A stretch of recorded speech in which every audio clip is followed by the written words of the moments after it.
Біздің Қазақстанда түрмеде отырған адамдарға 181 мың теңге айына жұмсалады екен. Сонда сол адамға күніне 6 мың теңге жұмсалынады. Енді екінші ақпарат ол егесі жоқ иттер.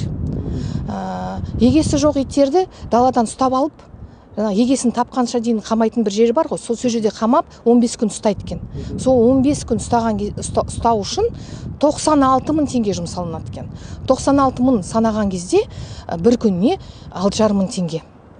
Енді біздің балаларымыз алып жатқан, көп балалы отбасындағы балалар алып жатқан қазіргі көмек 13.800 теңге. Күніне бөлген кезде, айына ол күніне бөлген кезде 460 теңге. Сонда біздің балаларымыз, өсіріп жатқан балаларымыз иттің дәрежесіне, түрмеде отырған адам дәрежесіне жете алмайды. Себебі алатыны көмегіміз жаңағы айтқанда 460 теңге.